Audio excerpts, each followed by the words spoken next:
ஜெரி, ஏற்கனவே எம்எல்ஏ பதவியை ராஜினாமா செய்துள்ள செங்கோட்டையன் தற்போது தவிக தலைவர் விஜயுடன் சந்திப்பு மேற்கொண்டுள்ளார். தற்போது செங்கோட்டையன் கட்சியில் இணையும் பட்சத்தில் அவர் தொடர்ந்து டிடிவி தினகரன், சசிகலாவும் இந்த கட்சியில் இணைவதற்கான வாய்ப்பு இருக்கிறதா? தொடர்பான விவரங்கள் தான் பதிவு பண்ணலாம். அதிமுக 3 அணிகளாக பிரிந்து வெளியேறுகிறார்கள். ஒரு பக்கம் டிடிவி, ஓபிஎஸ், சசிகலா என்று இருந்தாலும் கூட சில தினங்களுக்கு முன்பாக டிடிவி தினகரன் தரப்பினரிடம் பேசியதாகவும் செய்திகள் கசிந்திருந்தது. அதாவது டிசம்பர், ஜனவரி வரை அவர் கூட்டணி கதவை திறந்து வைத்திருப்பார் எனவும் கூறப்பட்ட சூழலில் தான் சமீப காலமாகவே விஜய்க்கு ஆதரவு குரலாகவே டிடிவி தினகரன் எழுப்பி வந்திருந்தார். ஓபிஎஸ்மே கடுமையான விமர்சனங்களை இதுவரை விஜய்க்கு மீன் முன்வைக்கவில்லை. அதே போல சசிகலா தரப்பிலிருந்து கூட கடுமையான விமர்சனங்களும் வரவில்லை என்றாலும் கூட டிடிவி தினகரன் தமிழக வெற்றி கழகத்தில் இணைவார் என்று ஒரு எதிர்பார்ப்புகள் நிலவுகிறது.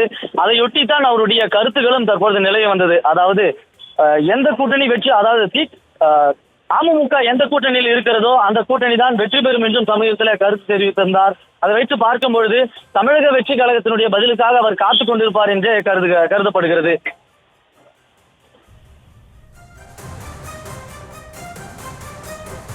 ஜெரி, தற்போது செங்கோட்டையன் தவிக கட்சியில் இணையும் பட்சத்தில் அது தொடர்பான அதிகாரப்பூர்வ தகவல் எப்போது வெளியாகும்? அது தொடர்பான விவரம். அதாவது செங்கோட்டையன் தமிழக வெற்றி கழகத்தில் இணைந்தால் அவருக்கு என்ன பொறுப்பு கொடுப்பது என்பது குறித்து அக்கட்சி வட்டாரங்கள் கிசுகிசுத்து வந்தனர். அதாவது தற்பொழுது தமிழக வெற்றி கழகத்தில் செங்கோட்டையன் அளவிற்கு யாரும் மூத்த அரசியல்வாதியும் கிடையாது, யாரும் சட்டமன்ற உறுப்பினர்களாகவோ எம்பிகளாகவோ இல்லாத சூழலில் தான் அவருக்கு பொதுச் செயலாளருக்கு இணையான ஒரு பொறுப்பு வழங்கப்படும் என்று அங்க தமிழக வெற்றி கழகத்து வட்டாரங்கள் கிசுகிசுத்து வந்தனர். அந்த வகையில் தான் அவருக்கு கட்சியில மாநில பொறுப்பு வழங்கப்படுவதாகவும் கூறப்பட்டு வந்தது. இந்நிலையில் தான் செங்கோட்டையன் தற்பொழுது விஜயை சந்திக்க வந்திருக்கிறார். காலையிலிருந்து அவர் மௌனம் காத்து வந்த சூழலில் தான் தற்பொழுது உள்ளே விஜயுடன் ஆலோசனை நடத்த சென்றிருக்கிறார். அவருக்கு ஏற்ற பொறுப்புகள் கொடுக்கும் பட்சத்தில், அவர் கேட்டிருக்கக்கூடிய நிபந்தனைகளை தமிழக வெற்றி கழகம் ஏற்கும் பட்சத்தில் அவர் கட்சியில் இணைவார், அதற்கு இசைவு தெரிவிப்பார் என்று கூறப்படுகிறது. செங்கோட்டையின் இசைவு தெரிவித்த பிறகே தமிழக வெற்றி கழகத்திலிருந்து அதிகாரப்பூர்வ அறிவிப்பு வெளியாகும் என கூறப்படுகிறது.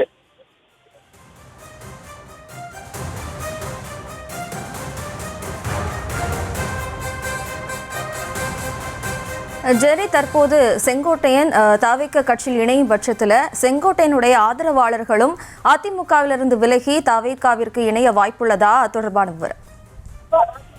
அதாவது நேற்றைய தினம் செங்கோட்டையன் தனது இல்லத்திலிருந்து சென்னை புறப்பட்டிருந்தார். அவருடனே அவருடைய ஆதரவாளர்கள் 4 ஒன்றிய செயலாளர்களும் ஒரு முன்னாள் எம்பியும் ஒரு மகளிர் அணி நிர்வாகியும் உடன் வருவதாகவே இருந்தது. ஆனால் சூழல் சரியில்லாத காரணத்தினால் அவர் கோபிச்செட்டிப்பாளையத்திலே அவர்களை விட்டுவிட்டு வந்ததாகவும் கூறப்படுகிறது. ஆனால் இங்கே தமிழக வெற்றி கழகத்தில் இணையக்கூடிய வாய்ப்புகள் கைகூடும் பட்சத்தில் கோபிச்செட்டிப்பாளையத்திலிருந்து 500க்கும் மேற்பட்டோர் சென்னை வரவழைக்கப்பட்டு விஜய் முன்னிலையில தமிழக வெற்றி கழகத்தில் இணைய ஏற்பாடுகளும் ஒரு புறம் நடந்து கொண்டேதான் இருக்கிறது.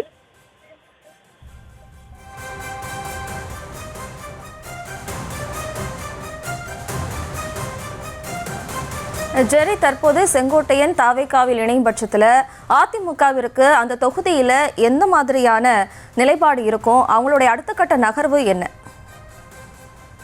எடப்பாடி பழனிசாமி விரைவில், அதாவது இந்த மாத இறுதியில செங்கோட்டையனுடைய தொகுதி மற்றும் அவருக்கு ஆதரவான பகுதிகளில் பிரச்சாரம் மேற்கொள்வதற்கான திட்டமிடல் சென்று கொண்டிருக்கிறது. ஏற்கனவே செங்கோட்டையனுக்கு இணையாக அங்கு புதிய முகத்தை அறிமுகம் செய்யவும் அதிமுக தன்னுடைய வேலையை முடுக்கிவிட இருக்கக்கூடிய சூழலில் தான் அதிமுக வட்டாரங்கள் செங்கோட்டையனுடைய கட்சியிலிருந்து நீக்கப்பட்டதாக இருக்கட்டும், அவர் தமிழக வெற்றி கழகத்தில் இணைந்தாலோ எந்த பாதிப்பும் ஏற்படுத்தாது என்றே கருதுகின்றனர்.